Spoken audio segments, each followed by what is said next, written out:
Chapter 1. Omega, get up. The boot hit her ribs before the words finished. Eileen rolled to her knees, eyes down, swallowing the growl that wanted out. The guard laughed and moved on, close to losing a hand and never knowing it. She wasn't supposed to feel that way. Omegas didn't. But she wasn't one. She reached for the cracked brush and went back to scrubbing. Lye stung her knuckles. Cold soaked through the stones into her bones. The bucket beside her was a flat gray soup that always found a way to smell like rust and old breath. Scrub the floors. Keep your head down. Don't talk. Don't meet eyes. That was the job they gave her. It was also her cover. The castle called her Omega, a forgettable servant with a plain dress and a smaller voice. The truth underneath the ash and soap was dangerous. She was the dead Alpha King's daughter. When Queen Maren took the throne, soldiers wiped out Eileen's family in one night and blamed rebels. The story that saved Eileen's life was simpler. Varel spread the rumor that Eileen was dead. Varel, her mother's maid and closest friend, smuggled the child out through a servant's passage, hid her, changed her name, and let the lie take root. Queen Maren had hated Varel ever since. Before the coup, Varel had been the former queen's confidant, the one who knew letters, secrets, and private counsel Maren never heard. After Maren seized power, she couldn't prove treason, so she punished loyalty, kept Varel close, made her life small, and made Varel's daughter small with it. Years later, Eileen scrubbed the dungeons and hauled slop, the perfect disguise. The walls wept. Water dripped in regular beats, the only heartbeat the place admitted. Eileen pressed harder until her forearm burned. She shifted to the next flagstone, wrung the brush, and listened to the quiet. On good days, the dungeon kept to itself. No begging, no cursing, no guards practicing cruelty on whatever moved. This wasn't a good day. You missed a spot. She stilled. The voice was male, close, and not one she knew. Eileen turned her head toward the far cell. A prisoner sat in the shadows, chained at the wrists. Broad-shouldered under a filthy shirt, dark hair matted back, a cut splitting his lower lip. His eyes were a clear, unsettling gray, sharp, even here. "I didn't ask for company," she said, returning to the floor. Didn't ask for a jailer either. He replied. Chains scraped as he leaned to the bars. But the hospitality's unforgettable. "You must be new," she muttered. The talkative ones get quiet fast. Maybe I'm efficient. I can be quiet and annoying at the same time. Despite herself, a corner of her mouth twitched. "You should be saving air," You should be saving your back. he countered. You scrub like you're angry at the stone. "Stone doesn't argue," she said. "People do." Yes, that. We do. He watched her a beat. What do they call you? "Eileen." Liar. She ignored him, rinsing the brush. "Drink before you choke on your pride." He lifted his cuffed hands an inch. The staff forgot my goblet. Eileen glanced toward the supply shelf. A dented tin cup sat beside a stack of rags, careless but useful. She filled it from the clean bucket and slid it through the food slot. He took it carefully, as if he expected the cup to bite. Thanks. "Don't thank me," she said. "If you die, I have to clean it up." He huffed a laugh, softer this time. Name's Rowan. She didn't look up. "You introducing yourself or warning me?" Depends. he said. Are you the type that uses names as knives? "I'm the type that gets yelled at if I stand still," she said, moving to the next stone. Rowan studied her, not unkindly. You don't move like prey. "Don't test that theory," she said, and meant it.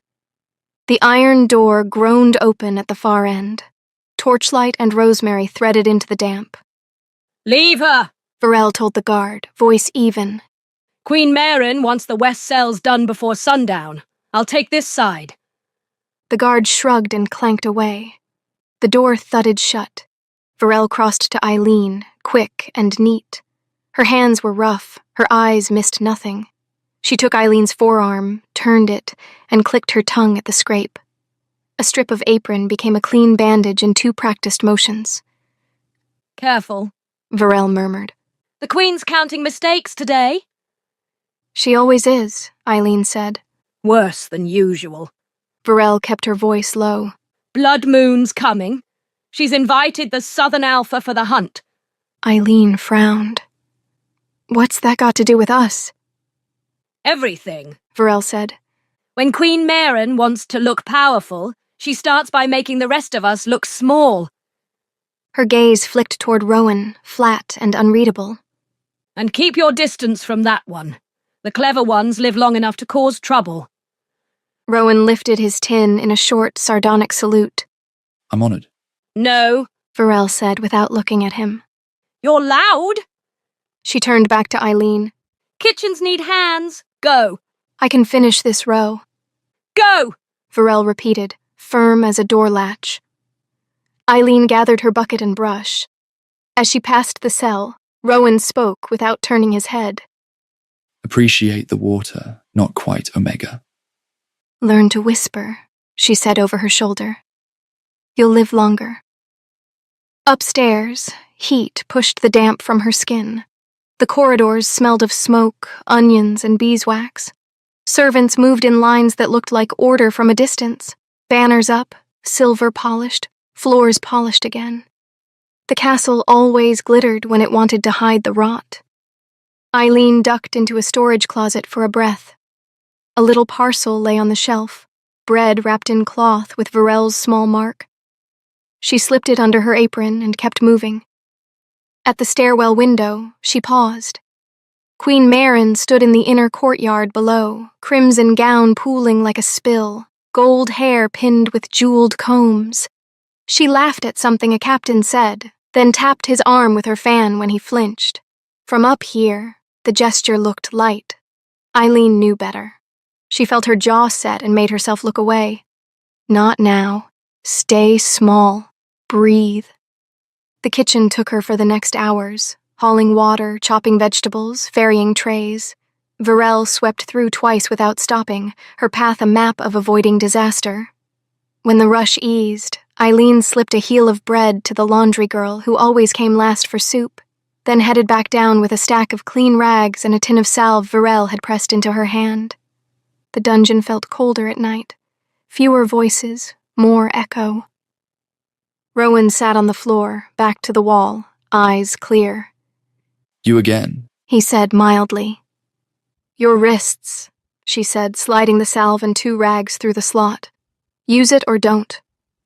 Just don't bleed on the floor I just scrubbed. He turned the tin like he wasn't sure whether to trust it. you don't act like the others. I'm not the others, she said. Not just an Omega then. She met his gaze for a single heartbeat, enough to warn. I am an Omega, but I don't care to cower in front of a man who is about to die.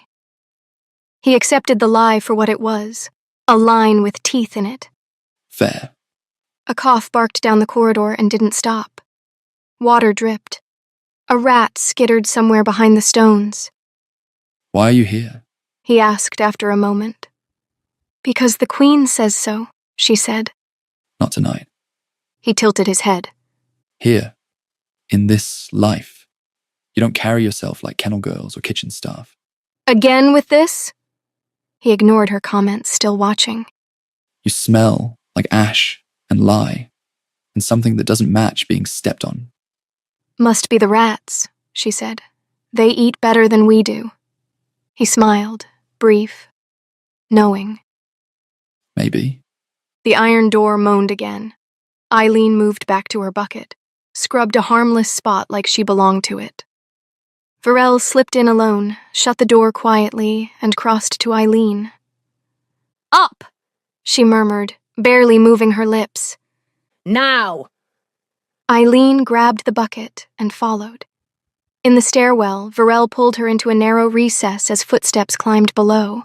Boots, more boots, and the lighter tread that always arrived with danger. Perfume arrived first, cold lilac under smoke. Queen Maren's voice rose, amused and bored. Filthy, but useful, she said to her unseen companion. We keep them just clean enough to serve. Eileen became stillness. Varel turned her so only the gray of her dress showed through the notch in the wall. Marin passed without looking their way.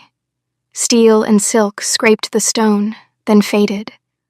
Varel waited 2 breaths, then let out the air she'd been holding. Servant's wing, She whispered. bolt your door. Eileen nodded. What about you? I'll be seen, Varel said. so you don't have to be. They split at the landing. Eileen slid into the narrow room she shared with 2 girls already asleep and snoring like they were trying to rattle the shutters. She dropped the bolt, lay on the thin mattress, and stared at the ceiling until the rough plaster blurred. She didn't dream of crowns. Not at first.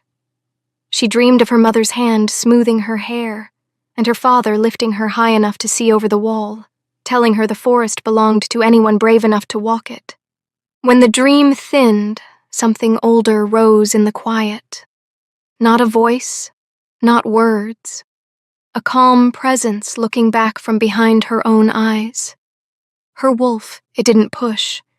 It didn't demand. It waited. Eileen rolled to face the wall, made herself small again, and listened to the deep night settle over the castle. Blood moon was coming. Queen Marin wanted a show, and the dungeon girl would keep her head down until she didn't. Chapter 2. Eileen woke to the sound of shouting. At first, it tangled with her dream, men yelling, doors slamming, the crash of metal. Then the noise sharpened. The ground itself seemed to tremble. She sat up fast, heart hammering. Someone was pounding down the servants' corridor, shouting her name. Eileen! The door burst open. Varel stepped in, her face pale beneath the lamplight. Up! Now! What's happening? Eileen asked, still tangled in her blanket. Get dressed! Quickly! Eileen swung her legs out of bed, pulling on her worn gray dress. Is it the Queen? Worse, Varel said. a prisoner's escaped. Eileen froze. Escaped? Varel nodded tightly. The dungeon's in chaos. The guards are looking for someone to blame. Everyone's being called to the Great Hall. Eileen's stomach dropped. There had only been 1 new prisoner yesterday. Rowan. The image of him sitting in the dark corner cell hit her like a blow, his quiet humor, his gray eyes that saw too much. It can't be him, she whispered. Varel didn't answer, which said enough. The hallway outside was crowded with frightened servants. Boots clattered, orders barked. The air smelled of smoke and sweat. Eileen fell into step beside Varel as they were herded toward the main staircase. A guard at the landing shouted, All servants to the throne hall. Now! They obeyed. By the time Eileen and Varel reached the marble floor, half the castle was already gathered. The Queen's banner hung high above the dais, crimson, trimmed in gold, the new wolf's crest shining like it was proud of what it replaced. Queen Marin sat on the throne in full daylight, wrapped in red silk and calm like a loaded crossbow. 10 guards lined the hall in front of her. Every one of them looked ready to kill something to prove their loyalty. Varel gripped Eileen's arm, steady and protective. Keep your head down, She murmured. Eileen did, but her pulse beat hard in her throat when Marin rose. The dungeon was breached last night. The Queen said, her voice smooth, cutting through the noise like a blade through cloth. A prisoner escaped from my cells. He was last seen alive in the custody of my guards, and this morning nowhere to be found. Her gaze swept over the servants. Someone helped him. The hall went still. Marin turned to the captain of the guard. Speak! The captain stepped forward, his voice rough with fear. Your Majesty, we found signs of tampering at the west cell. And several witnesses heard the prisoner speaking to one of the servants before lights out. The Queen tilted her head. Which servant? He hesitated. The pause alone made Eileen's stomach twist. Then he said, Eileen, my queen, the Omega girl who cleans the lower cells. A murmur spread through the hall like wind through grass. Eileen's knees almost gave out. She wanted to speak, to say it wasn't true, but her voice caught. Varel moved first. That's a lie! All eyes turned to her. She was with me all day yesterday. Varel said, stepping forward. Her tone was steady, but her hands trembled. She never left my side. The guards are mistaken. Careful, Virel. Marin said, almost amused. You're accusing my men of lying. I'm stating a fact, Your Majesty. Varel said. The girl worked under me in the kitchens and the dungeons. She was accounted for. One of the guards sneered. We heard her voice down there, my queen. She was talking to the prisoner, called him by name. Eileen shook her head, panic rising. That's not... Quiet! The captain barked. Varel stepped between her and the guards. You're frightened, so you're blaming the nearest target. How convenient for you that it's a servant who can't defend herself. Convenient. Marin echoed, the word curling into a smile. Or true. Eileen found her voice, shaky but clear. Your Majesty, I didn't help him. I cleaned his cell like I was told. That's all. The Queen studied her like she was reading a stain. And yet the man you cleaned for somehow walked out of a locked dungeon without breaking a sweat. Do you expect me to believe that's coincidence? I don't know how he escaped, Eileen said, but I swear I... Of course you don't know. Marin interrupted, her tone turning sharp. You're an Omega. Not much to know in those heads. The crowd laughed weakly, trying to match the Queen's mood. Varel's voice cut through the sound. Your Majesty, the guards are protecting themselves. They failed to watch the cells. They don't want to be punished for it. So they're throwing blame at a servant who can't fight back. Marin's smile never reached her eyes. You're quick to defend her. She's my responsibility. Oh, yes, Marin said, her voice sweet as venom. Your daughter, isn't she? How touching. She's a good girl, Varel said firmly. And she's innocent. Marin circled her slowly, like a wolf deciding where to bite. A good girl who somehow finds time to chat with traitors. A good girl whose mother has a history of loyalty to dead queens. The insult landed like a slap. Varel straightened, jaw tight. I have served you faithfully for years. Faithfully? Marin echoed. You mean silently. There's a difference. Eileen's chest ached. Please, Your Majesty, she said, desperate now. I didn't help him. I barely spoke to him. You admit you spoke to him. Marin's tone sharpened. Eileen faltered. He spoke to me first. Marin turned to her captain. There, you see. She confesses with her own tongue. Varel took a step forward. That's not what she meant! Enough. The single word froze the room. The Queen turned back to Varel. You'd lie for her. Of course you would. She's your daughter after all. She is my daughter and she is honest, Varel said quietly. Marin's eyes narrowed. Honesty from a servant? Am I to believe the word of a mere Omega over 10 of my guards? The silence that followed was thick enough to choke on. Eileen's pulse thundered in her ears. The other servants stared at the floor. No one dared move. The Queen's gaze cut back to the guards. Find him. Scour the forests, the cellars, the tunnels. If you fail again, I'll hang the lot of you beside your escaped pet. As for you, Omega, she said, voice steady and cruel, tell the truth and you will only be given 50 lashes. She is an Omega! Varel pleaded. 50 lashes will kill her, please! Marin cut her off with a single bored look. Spare me your theatrics. Either she confesses or we make an example. Marin stepped closer until Varel could feel the heat of the Queen's breath. She leaned down, the silk of her sleeve whispering across the older woman's cheek as she spoke. quiet enough that only Varel heard. You shouldn't have stayed loyal to your dead queen. Marin whispered, venom soft. You should have bent when I offered mercy. You chose the pyre. You chose exile. You chose to breed traitors. Now watch what your choices bring. Varel's lips trembled. Her whole face went white as if the words had scoured color from her. She took one shuddering step back, hands trembling like dry branches. Tell the truth, Marin said, straightening, her voice rising so everyone could hear. Confess and be spared. Refuse and we cut out the lie with blood. Eileen's hands went numb.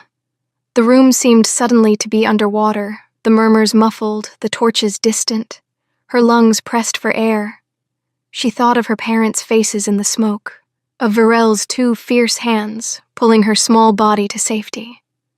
She thought of every shove and insult that had been heaped on them for years. She had been obeying for so long. Obeying had kept her alive. Obeying had taught her how to fold herself small into the corners of the world. But the thought of the queen, this woman who'd killed her family and kept the murderer's crown warm, smiling while a girl bled for the guard's cowardice, lit something hard and white inside Eileen. I didn't do it, she said, voice flat and steady, not a plea. She didn't bother with the titles. She didn't falter for the practiced bow. I didn't help him. I don't know where he is. For a second, no one moved. The guards' grip on their weapons tightened. Marin's smile curdled.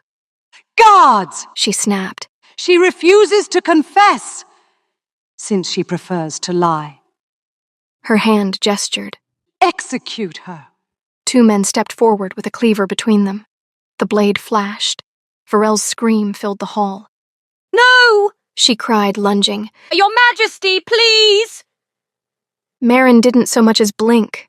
She leaned into Varel as the executioner raised the blade. You shouldn't have stayed loyal to your dead queen. She breathed again, louder this time, the words a promise and a threat all at once. Then she gave the nod. The executioner's arms began to fall. Do not touch my Luna. The executioner froze mid-swing. Every sound in the throne hall died, until the queen's own startled voice broke it. Alpha Rian! Marin's head snapped toward the great doors. When did you get here? You weren't expected until the 6th bell past noon. Ryan didn't answer. He crossed the hall with the slow confidence of someone who knew the room already belonged to him. His cloak trailed dust across the marble. The guards lowered their weapons, uncertain, stepping back to make way. He stopped in front of the executioner. Step away, He said. The man obeyed before realizing he'd moved. Eileen lifted her head, and the world tilted.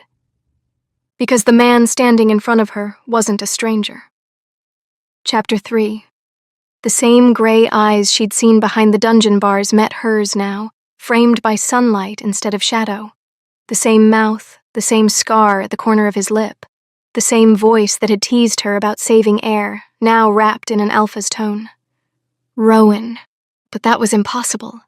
Everyone around her bowed or stared, seeing only the royal crest stitched into his cloak, the easy arrogance of a visiting alpha. Only Eileen's vision split, 2 truths overlapping. The prisoner she'd given water to, and the man the queen now called Your Highness. Her breath hitched. He didn't glance at her again, not directly, but she felt the weight of recognition in the smallest shift of his eyes, the quiet warning there. Don't speak. Queen Marin descended the steps of the dais, her silks whispering against the marble. Your Highness, She said, forcing smoothness into her tone. we were not expecting you until after the 6th bell.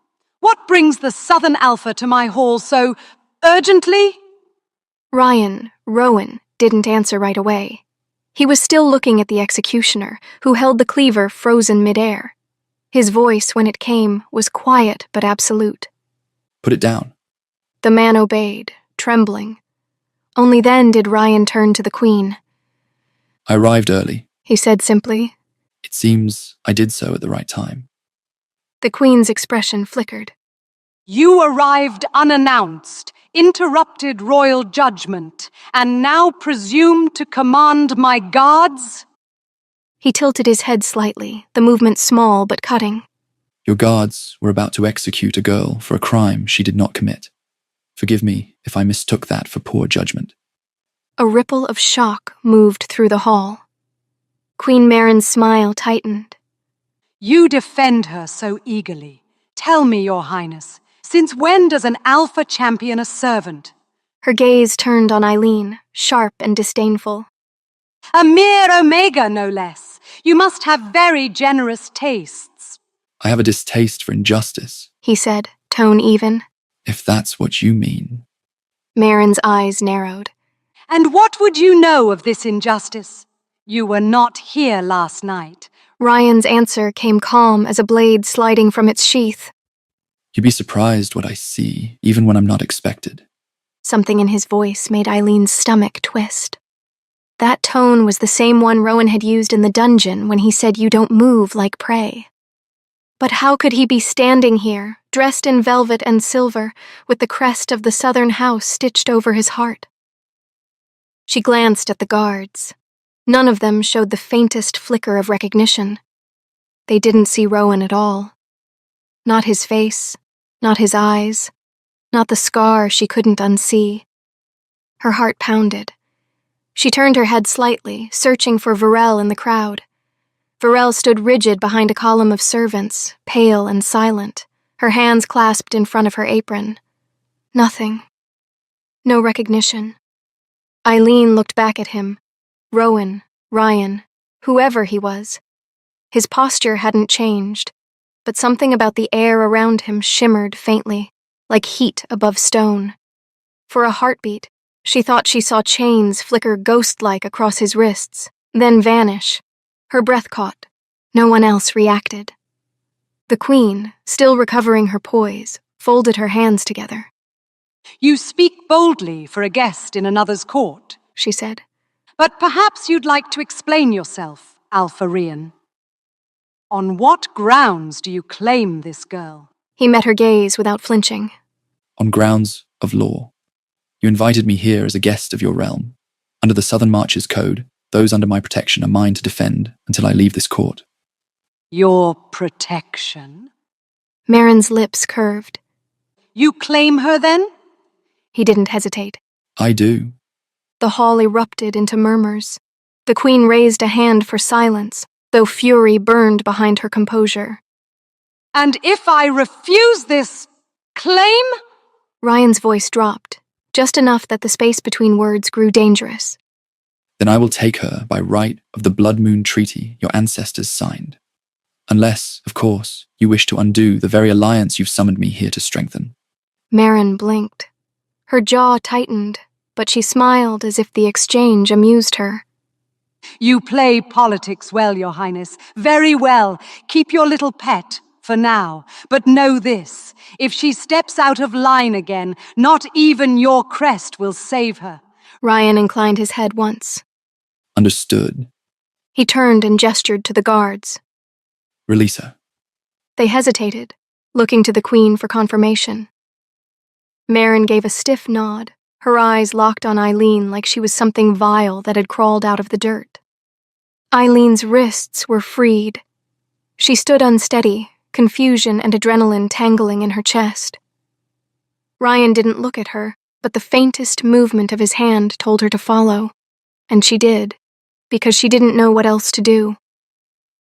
As they walked out of the hall, whispers followed. The Alpha. Why her? An Omega? He must be mad. Eileen didn't care.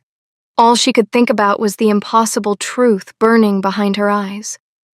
Rowan had been a prisoner in chains yesterday morning. Now he was Alpha Ryan of the Southern Marches, rescuer, royal guest, and liar. And somehow, she was his Luna. They didn't speak until the last echo of the throne hall faded. 2 guards followed at a respectful distance, unsure who they feared more, the Queen or the Southern Prince. When Ryan finally stopped in one of the side corridors, the light from the narrow windows cut across his face. The fine cloak, the gold fastenings. Everything said royalty. But when he turned to her, the movement was the same one she'd seen in the dungeon, quiet and precise. Eileen's voice came out rough. "What are you?" He didn't answer. "You were in chains yesterday," she said, stepping closer. "You said your name was Rowan. You bled on the floor. You were a prisoner." His jaw tightened. Keep your voice down. "I watched them feed you like a dog, and now you walk in here in silk? The Queen thinks you're a prince. The guards don't even recognize you." She broke off, trying to steady her breathing. "Why can't I?" He exhaled once through his nose, almost a laugh, but not quite. Because you are my mate. She froze.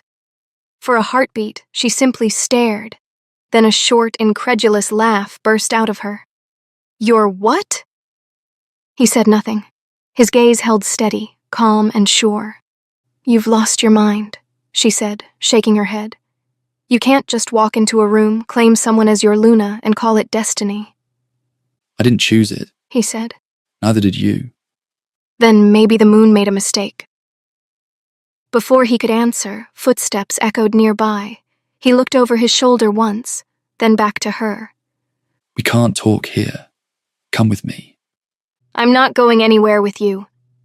He took her wrist, not roughly, but with the firm insistence of someone who knew arguing would waste time. You want answers? Follow me. Against her better judgment, she did. They moved through a maze of servants' corridors and up a narrow staircase that ended in a forgotten solar. Dusty furniture, draped windows, the faint scent of old incense. When he shut the door behind them, the air seemed to thicken. Eileen pulled her wrist free. "Now talk." He turned toward her, still composed but watchful. I meant what I said. "About being your mate?" She scoffed. "I would have felt it. The pull, the bond, something. I felt nothing." You wouldn't. He said quietly. Not like this. "Why not?" Because you've buried your wolf so deep, she can barely breathe. Her lips parted, stunned. "What?" I can smell it. He said. The herbs you use. The oils in your clothes. The smoke you burn at night to dull your senses. You've been suppressing your wolf for years. Eileen stared at him, heart pounding. "That's not possible." "Even the Queen, Queen Marin, she's the strongest in our pack. She's never noticed." Ryan looked away, jaw tightening. The Queen doesn't have what I have. "And what's that?" He hesitated, then met her eyes. Blood that isn't just wolf. Eileen's pulse stuttered. "What do you mean?" He lifted his sleeve, and faint silver lines glowed under his skin, runes that pulsed like veins of moonlight. Because I'm not only wolf. He said quietly. I'm half fae. The word hit like thunder. Eileen's breath caught. "That's impossible. The Fae were wiped out centuries ago." Not all of them. She stepped back. "That's treason to even say their name." I know. He said, voice low. That's why I hide it. My fae blood lets me change what others see, cloak my scent, my face. Only my mate can see through it. Her stomach turned cold. "So that's why I recognized you. In the hall." He nodded once. Yes. Her voice shook. "You're telling me everyone else saw a prince, but I saw a prisoner because of some bond I never asked for?" "Yes." She laughed bitterly. "You're insane." Maybe. But the magic isn't. Eileen pressed a hand to her mouth, staring at the faint light flickering from his arm. "Fae blood," she whispered. "If anyone finds out—" They won't. He said. Unless you tell them. "Why would I?" She snapped. "You're the one walking around cursed by your own secrets." I'm cursed because of yours. He murmured. Her brow furrowed. "What?" He looked at her for a long time, then sighed. I can't tell you everything yet. Not until I can trust you. Her laugh this time held more anger than disbelief. "Trust me? You were the one rotting in a cell pretending to be someone else." I wasn't pretending. he said evenly. I was hiding. From what? From who? He corrected softly. She stared at him, trying to read the truth behind his calm. Then what can you tell me? Ryan's gaze softened, the mask slipping just enough for her to glimpse the exhaustion beneath. I can tell you why I'm here. Eileen folded her arms. Then start talking. Ryan leaned back against the table behind him, studying her as if weighing how much truth she could stand. Long before either of us was born, He said quietly. your bloodline saved mine. When the Fae were being hunted, a wolf queen hid a wounded Fae healer in her palace, risked her life to smuggle him across the borders. That healer was my ancestor. To repay the mercy of the wolves, the Fae swore an oath. If ever the queen's line was threatened, our blood would rise to defend it. The oath was sealed in blood and iron, and it passed through every generation of my family. When my mother died, it passed to me. He turned his arm so she could see the faint runes glowing like moonlight under his skin. These marks are the oath. They burn when the royal line is in danger. The night your family was slaughtered, they caught fire. I felt it through the glamour and the miles.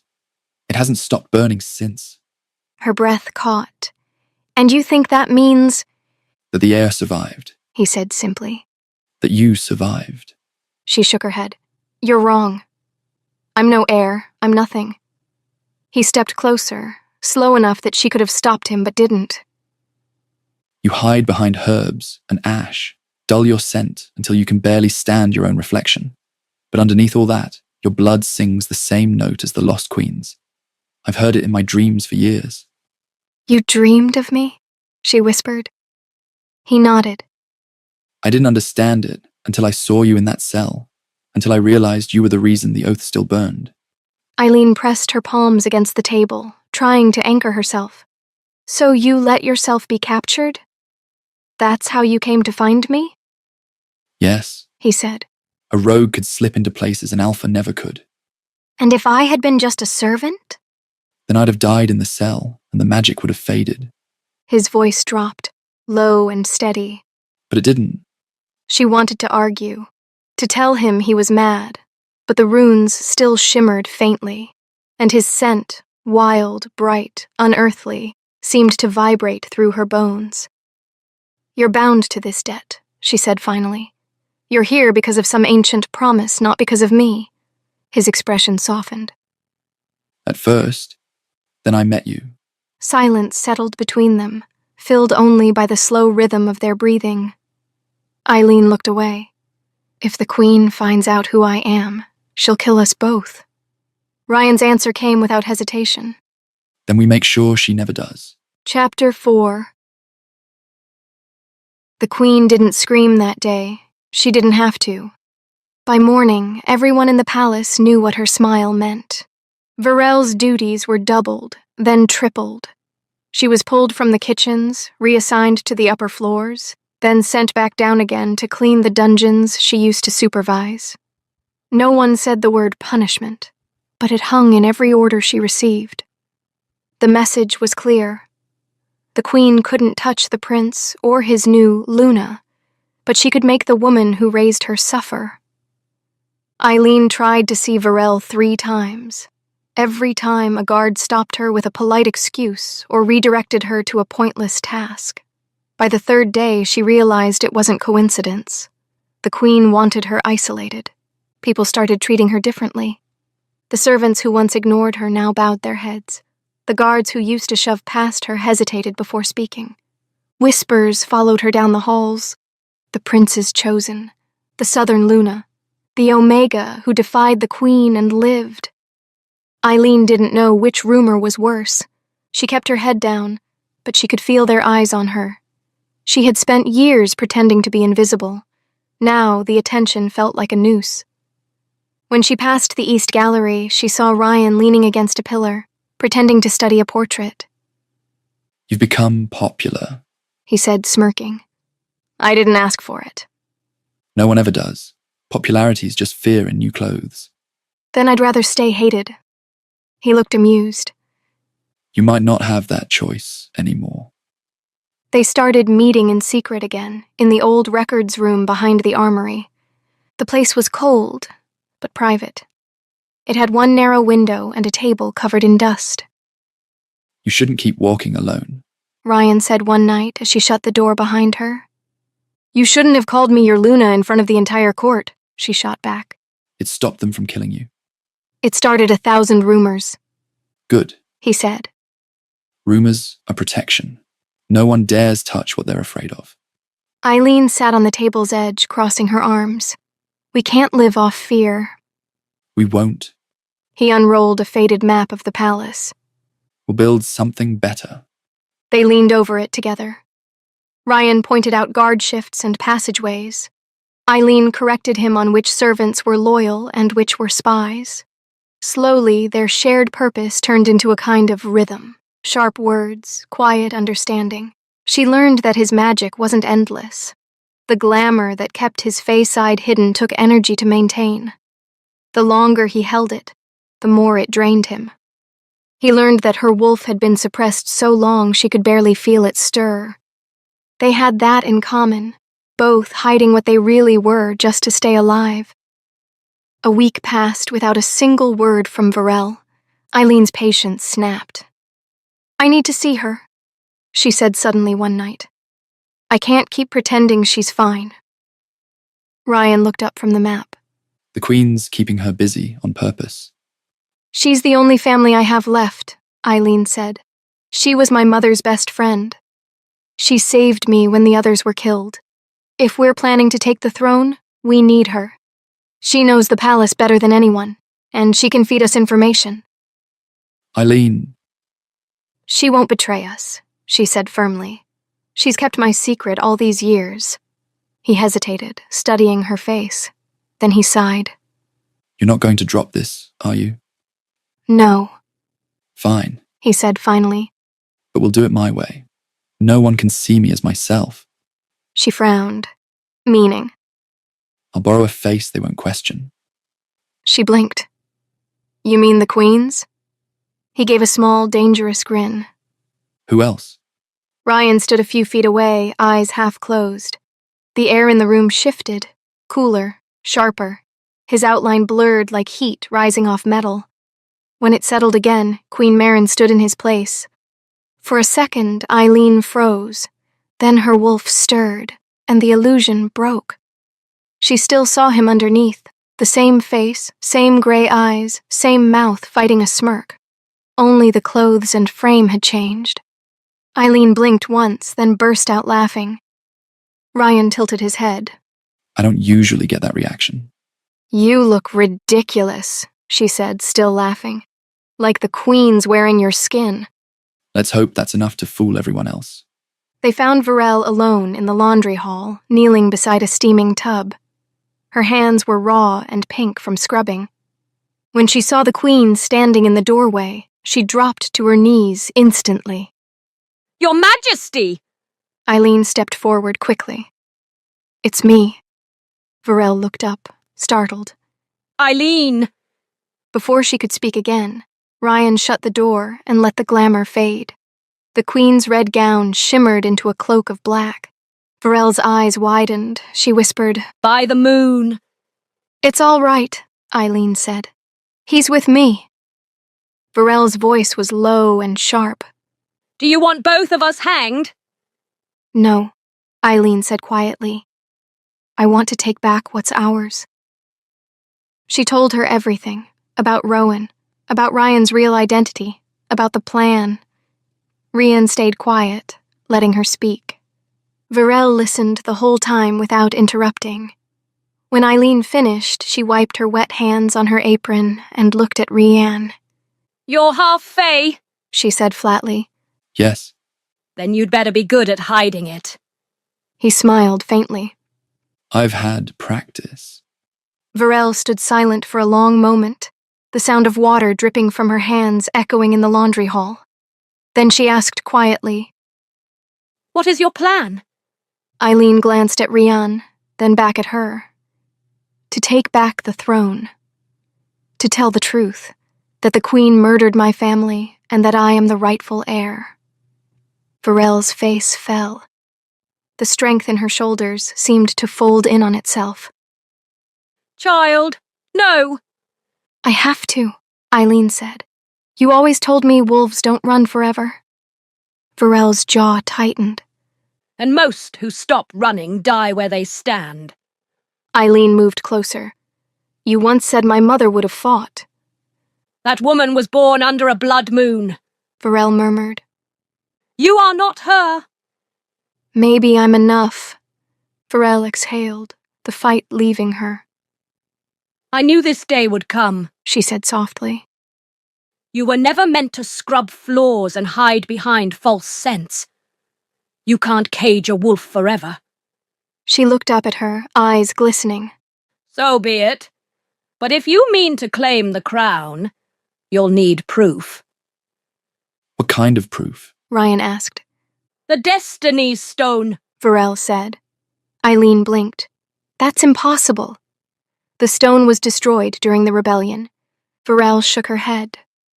No, the Destiny Stone cannot be destroyed or moved. It is bound to the bloodline. Only the air can touch it, and only the air can make it shine. Rian frowned. How do you know that? Varel shot him a look that could cut glass. Because I was there when Eileen's mother's hand glowed upon it, boy. Because I served the true queen, and she told me herself that the stone's light never dies. It only waits. Eileen's voice dropped to a whisper. Then where is it? In the Hall of Echoes, Varel said. beneath the throne room. A chamber carved before the first walls were built. The queen keeps it sealed. She says it's cursed. But she still sends me there to scrub the floor once a month. I've seen the pedestal. I've felt the hum beneath the stone. Eileen's eyes widened. You've known all this time? I was going to take that secret to the grave, Varel said, her tone hard but trembling. because no one, not even a royal guard, can enter that hall without Maren's presence. It is guarded day and night by her own elite. If you step near that door, they'll cut you down before you breathe a word. Varel's expression sharpened and she looked at Ryan. Now that you are here, you can wear the queen's face. Varel stepped closer, lowering her voice. I've feared many things in my life, but not hope. If you can truly make yourself her mirror, then perhaps we have a chance. She looked between them, steady now. But you'll need to move before the next full moon. That's when she does her cleansing. The hall will be empty for 1 hour. After that, not even the moon could help you. Eileen met her eyes. Then that's when we take it. Varel gave a short, bitter laugh. You always did have your mother's stubborn streak. Ryan folded the map they'd brought. Stubbornness is what wins thrones. Varel looked from one to the other. And it's what gets wolves killed. But if this is the path you choose... She pressed a damp hand to Eileen's cheek, leaving a faint trace of soap. Then you'll not walk it alone. Eileen covered her hand. Thank you, Don't thank me yet. Varel said. If the Queen learns what we're doing, not even the moon will be fast enough to save us. Chapter 5. The moon was a thin silver cut in the sky when Eileen and Ryan put their plan into motion.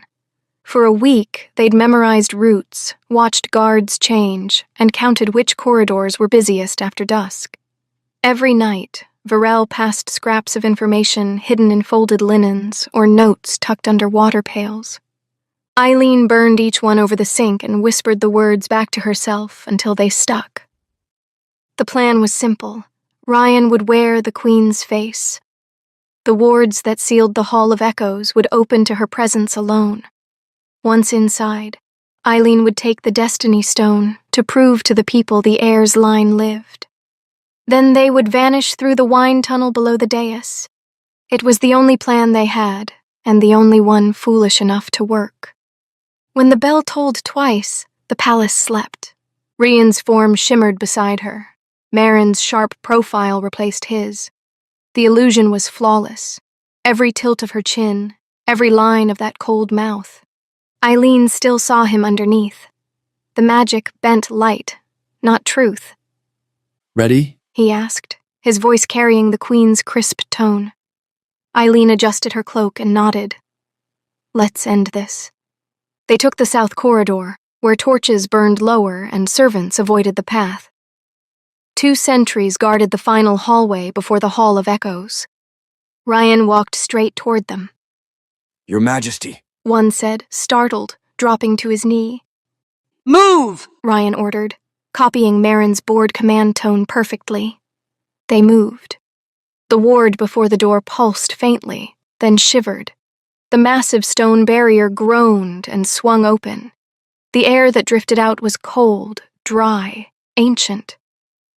Eileen followed closely behind him. When the door shut, it sealed like the closing of a throat.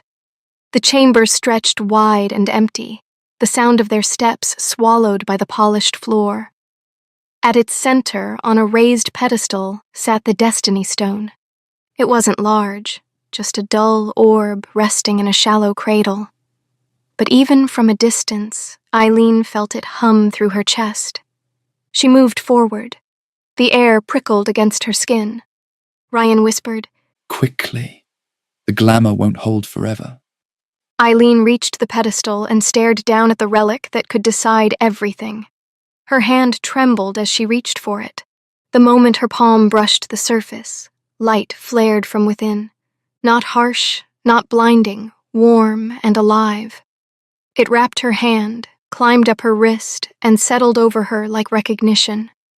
The hum in the air deepened, echoing faintly through the chamber. Ryan's eyes widened. It's true. Eileen smiled faintly. Now no one can deny it. She lifted the stone carefully, wrapped it in cloth, and tucked it against her ribs. The room exhaled. Then the sound of metal grinding echoed behind them. The door had sealed shut again. Eileen spun. Ryan... I know. He dropped the glamour to save his strength. The shimmer fell away, revealing his real face, his gray eyes, his scar, his humanity. He pressed his hands to the stone door. It's locked. You opened it once, That was when it thought I was her. he said. Now it knows better. Footsteps echoed beyond the door, measured, deliberate. Eileen's stomach dropped. The door opened on its own. Queen Mairen stepped through, draped in black. No crown, no guards, just a knife at her belt and the satisfaction of someone who'd waited for the perfect moment. I had a feeling you'd choose tonight. She said mildly. You wolves do love your symbols. Eileen went still. You cleared the hall. Mairen smiled. To see who would crawl into it. Ryan positioned himself slightly in front of Eileen. You knew. I suspected. She corrected, strolling in a slow circle. The moment the air shifted in my halls, I brought in a seer child. He doesn't speak, but he points. Every time your glamour flickered, he pointed. Eileen's throat tightened. You used a child to hunt us? I used a tool. Mairen said simply. And tonight the tool told me to wait. Ryan's jaw clenched. You don't want us dead. Not yet. Mairen's gaze slid toward Eileen's chest. Not before I have what I need. The stone, Eileen said quietly. The air. Mairen corrected. Alive, docile and useful. You'll touch the Destiny Stone before my court. You'll kneel beside me, and I'll be the queen who saved the line she supposedly destroyed. The Pax will worship us both. Eileen met her eyes. No. Mairen stopped pacing. Think before you answer. I already have. The queen gave a soft sigh, then gestured toward the ceiling. A distant click sounded. Chains rattled in the shadows above. I wondered if you'd say that. She murmured. So I found a different lever. She snapped her fingers. A guard entered carrying a strip of bloodied fabric, Varel's apron. Eileen's breath caught. What did you do? She's alive, Mairen said sweetly. for now. I thought you might need incentive. Defy me again and she won't see the sunrise. Eileen's hands curled into fists. If you hurt her? You'll do nothing Marin said softly. because you care. That's your weakness. You care for servants, for traitors, for ghosts. That's why you'll kneel when I tell you. Ryan's voice was low, cold.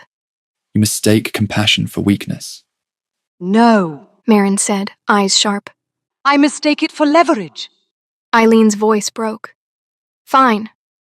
I'll do it. Marin's smile returned, slow and satisfied.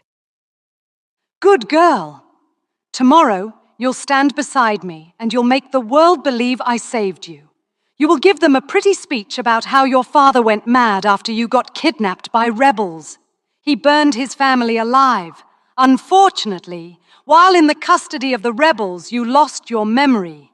But when you touched the Destiny Stone, everything came rushing back. You want me to slander my parents? Yes, if you want to save the one you have left. She turned toward the door. Ache them below! Guards poured in from the corridor. Nets fell, chains clattered. Eileen struggled, but there were too many. Ryan fought until 3 men dragged him down. The wrapped stone was torn from Eileen's dress and handed to the queen. Marin cradled it in her palm, light bleeding through the cloth. So beautiful, She murmured. It's a shame it chose wrong. Then she looked at Eileen. 3rd bell tomorrow. Wear something proper. She left, the sound of her heels fading down the corridor. Eileen and Ryan were hauled through the lower tunnels, chained together. The air grew colder with each step. Halfway down the stairs, they passed Varel scrubbing a floor under guard. Her face was bruised, but she was alive. She didn't look up, only dropped her rag near Eileen's boot. Eileen caught it under her heel until the guards shoved her forward. When they were thrown into the dungeon, she unfolded the cloth with her bound hands. In faint soot scrawl, it read, 3rd bell. Court assembled. Don't kneel. Eileen folded it again and hid it in her sleeve. Ryan's voice came quietly through the dark. You agreed. I had to, she whispered back. She'll kill Varel. She'll try anyway. Then we make her fail, Eileen said. Ryan's head tilted, the ghost of a smile forming. You sound like a queen. Good, she said. Because tomorrow, I'll prove it. Chapter 6. Morning came gray and thin through the slit windows. The dungeon smelled like old water and iron. Eileen sat on the bench with the chain between her wrists looped over one knee. Ryan sat in the next cell. Same chain, same silence. They listened to the steps above and counted them until the pattern fixed in their heads. She's called a ball, He said finally. 3rd bell. The restoration of the royal line. Eileen stared at the stone. She wants me to lie to their faces. She wants to put a leash on you where everyone can see it. And you? I refuse to attend. He said. I'll send word I'm too sick to stand, and I'll use the time to find Varel. She'll expect that. I know. Can you still get to her? I'll try. Eileen turned her head. Don't die trying. He met her eyes. Don't kneel. A guard came with keys. On your feet. The Queen wants you washed and dressed. Eileen stood. I have a request for the Queen. The guard laughed. And I'd like hotter soup. Tell her this. I'll do exactly what she asked at the ball if she lets me speak to Varel alone. 1 minute. No guards. The guard's grin faded at the word alone. He left without answering. They waited. When he returned, he looked annoyed and a little pale. She said yes. 1 minute. If you try anything, we cut the woman's throat and yours. Ryan caught Eileen's eye as they unshackled her. He didn't have to say it. Be careful. I'll be back, she said. He gave the smallest nod. I'll be gone. They brought her to a linen room the guards never used. Bare shelves, a single chair, a narrow window high on the wall. 2 guards marched Varel in and then left, the door's bolt sliding home from the outside. Varel looked tired and bruised, but standing. She looked at Eileen once, and the relieved, aching breath that left her sounded like a whole memory exhaling. Little wolf, she said. Eileen crossed the room and held her, careful of the bruises. They stood that way for a count of 5 before pulling apart. She wants a speech, Eileen said. She's going to parade me with the Destiny Stone and make me say that you were all wrong about her, that she found me, that she saved me. She wants me to tell them my parents were mad, that they set themselves on fire. Her jaw clenched. If I don't do it, she kills you. Varel flinched once and then went still. Of course she does. I have a plan, Eileen said. Ryan won't go to the ball. He'll use the distraction to get you out. Varel's mouth tightened. She will expect that. I know, Eileen said, but he's fast and quieter than most ghosts. Varel touched her cheek. And you? I will walk into her hall, Eileen said. I will get as far as I have to. You mean you will lie? I mean I will stand where they can see me, Eileen said. And when it matters, I will tell the truth. Varel looked at her for a long beat, and then pulled her into another hard, breathless hug. I'm proud of you, she said, voice steady even as her hands shook. Whatever happens tonight, remember it. I am proud of you. I'm scared, Eileen admitted into her shoulder. Good, Varel said. Only fools aren't? The bolt slid back. The guards returned. Varel squeezed Eileen's hands once. Trust your wolf. Trust Ryan, Eileen said. Varel gave a small, tired smile. I'm trying. They were pulled apart. Ryan kept his promise. When a steward came with formal clothes and a message, the southern prince is unwell and will not attend, the court clucked and frowned and sent a physician who found an empty room and a window ajar. By then, Rian was already below the east wing, counting steps and shadows. Eileen didn't see any of that. They dressed her in a pale gown that fit too well. They left her wrists bare but kept guards at both shoulders. When they marched her to the antechamber outside the great hall, a court seamstress pinned her hair in a simple knot, and the lady-in-waiting pressed a scented cloth into her hand. For the nerves. Eileen didn't take it. A page held the door. The noise of the ball slid over her like heat. The great hall had been remade from the night before. Chandeliers blazed. Musicians stood along the western wall. Nobles crowded the floor in rings, the outer packs watching from galleries above. The dais gleamed with polished stone. At its center, on a silver stand, the Destiny Stone pulsed faintly under a glass dome. When the queen appeared, the room bent. Maren wore white this time. She looked like she meant to be remembered. Friends, she said, laughter in her voice that didn't reach her eyes. Tonight we celebrate a miracle. Eyes turned. Eileen kept hers on the floor for one breath and then lifted them to where every gaze found her. The lost heir, Maren said. Stolen by chaos, hidden by lies, and, by the grace of the moon, returned at last to her people. The hall rippled with whispers. The old guard blinked at Eileen's face and found echoes they remembered. The young ones stared like they'd met a story they thought was a myth. Maren led her up the steps and stopped beside the Destiny Stone.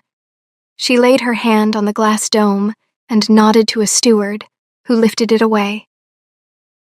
Show them, Maren murmured, voice pitched for Eileen's ear alone. Eileen touched the stone. It glowed, warm, sure, undeniable. Gasps rolled the room. The sound was a tide. Maren smiled like a victor. You see, the line lives, and she lives because we saved her. She took Eileen by the elbow and guided her to the front of the dais, facing the crowd. A royal herald stepped forward with a scroll, cleared his throat, and stood aside as if he'd been told the words weren't his to say. Maren leaned in. Speak.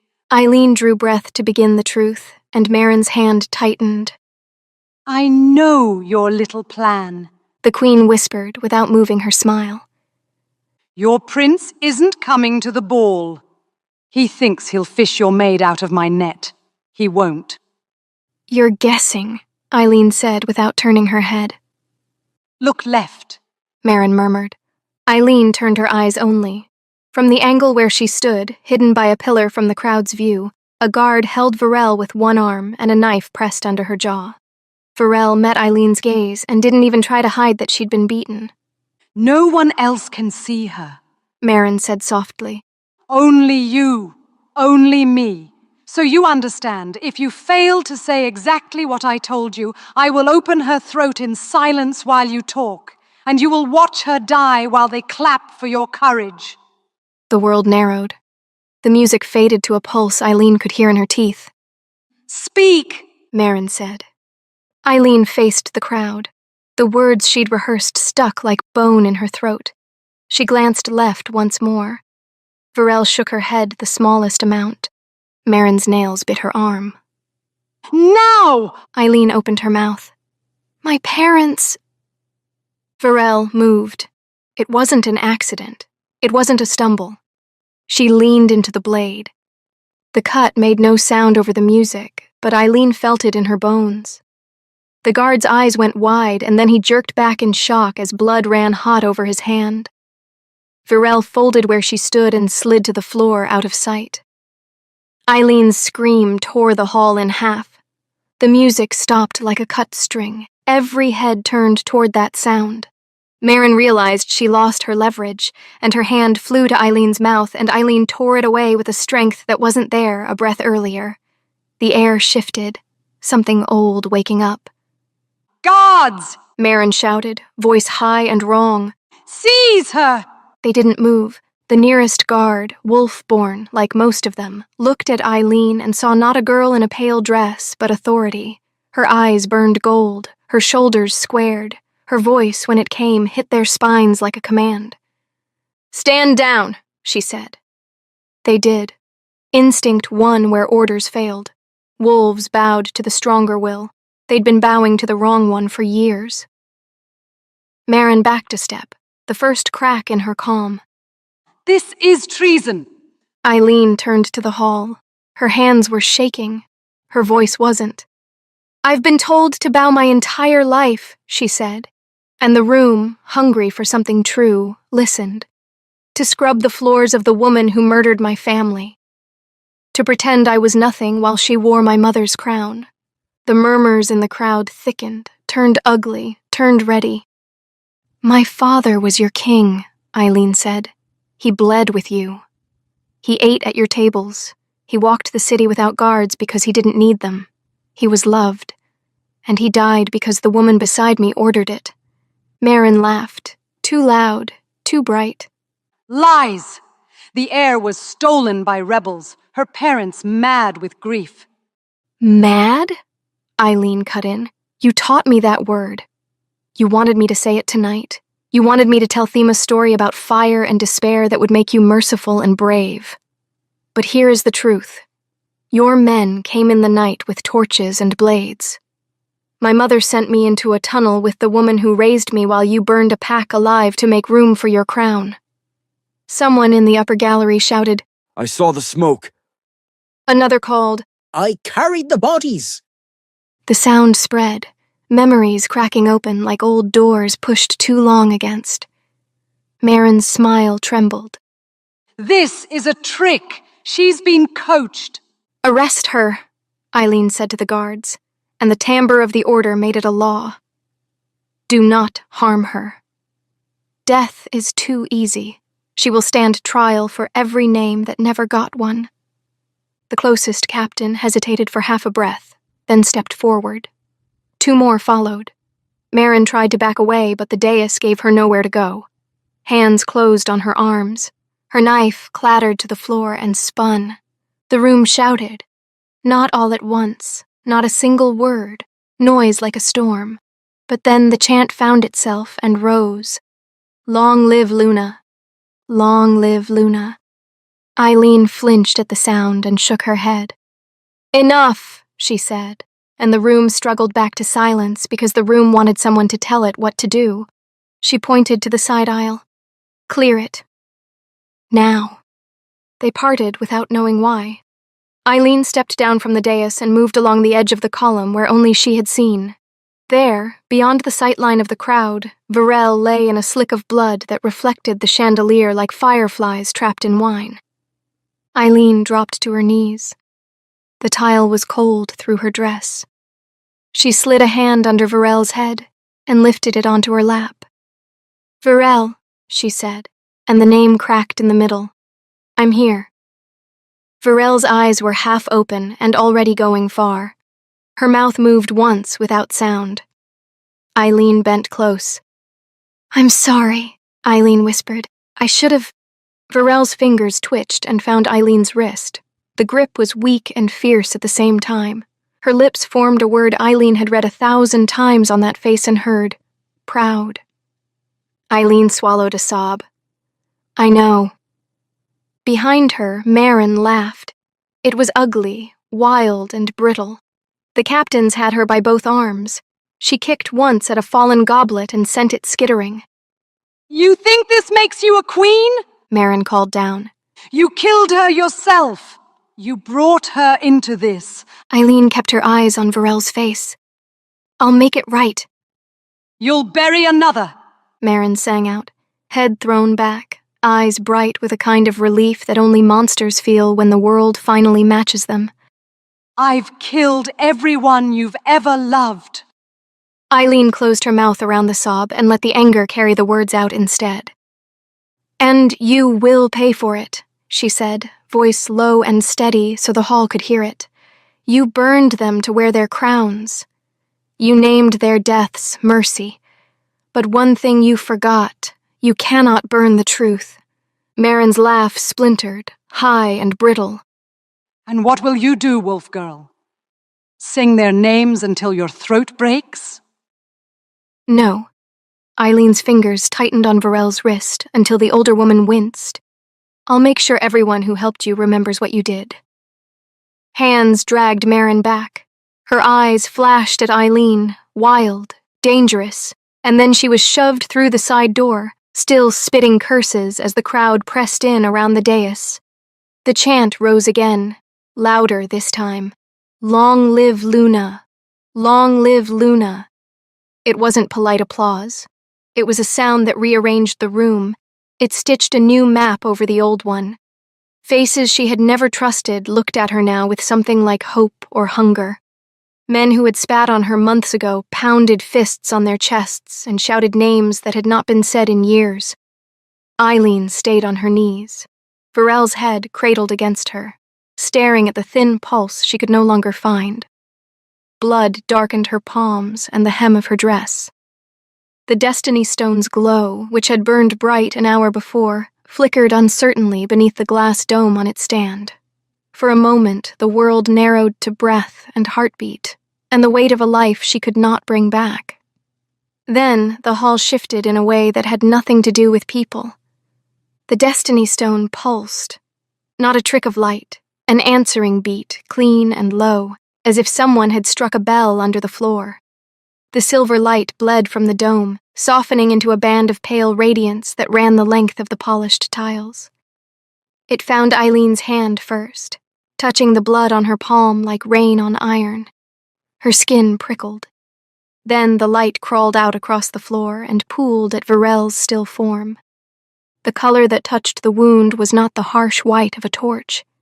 It was the slow silver of moonlight. The torn skin at Varel's throat shuddered as the light licked it, the edges knitting together with a steady, impossible patience. Blood receded like tide. Her chest moved, once, twice. Breath came, ragged, then deeper. A ragged, collective sound rose from the crowd, half gasp, half prayer. Eileen felt her knees go hollow with something like disbelief and relief all at once. She pressed her forehead to Varel's hair and listened. The pulse under her fingers was weak, but there, real. "Varel?" she said, voice a thread. Varel's eyelids fluttered. Her fingers, still sticky, curled around Eileen's wrist with a grip that was all warning and life at once. Her voice was small and raw when she spoke. "Only fools aren't afraid," she rasped, and the stubborn little laugh in it made Eileen's throat break. The Destiny Stone's light dimmed and settled, as if satisfied, the dome's glow returning to a steady, watchful shimmer. The room exhaled in a way that shifted power. People who had come to clap for a coronation now stood in the wake of a thing they did not understand. Rian moved beside Eileen then, appearing through the press of bodies like a shadow stepping into the light. He said nothing. He only dropped to one knee and took Varel's other hand. His face was raw, a bruise at his jaw, but there was a steadiness there Eileen had not seen in the hall until now. He had kept his promise. Someone near the galleries started the chant again, and it spread with a different meaning this time. Fierce, not fearful. "Long live Luna! Long live Luna!"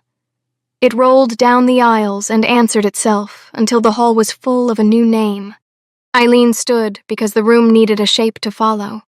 She helped Varel to sit against her hip and wiped a trembling hand over the older woman's mouthstone. Varel blinked at her, confusion and stubbornness tiding through. "We will not make this the end," Eileen said, and her voice carried now like steel. "You will not be made a sacrifice to another woman's crown. We will find every name who brought a torch. We will hold them to account." Around them, nobles shuffled and guards lowered their weapons. Marin had been dragged away when the first wave of the crowd moved. Shouts followed her like thrown stones. Her laughter, which had sounded so sure, cracked into something smaller. Fear, caught too late. Eileen looked up at the Destiny Stone one last time. It pulsed once, faint and steady like a heartbeat. The light wasn't a miracle forced at whim. It had answered a claim. It had answered her. Ryan squeezed her hand. "You did it," he said, but it wasn't a question. "No," she answered. "We did." The hall was loud with a chant and a promise. Eileen sat there, fingers curled around Varel's, the blood drying where it had touched bone and cloth, and felt the weight of what she had taken and what she had been given. Eileen let the sound of the chant wrap around her and held on to Varel's hand like an anchor. She had a throne to take and a list to read, and she would do both with the truth on her tongue. The Destiny Stone had given them life back. Now it needed a ruler who would choose what to do with it.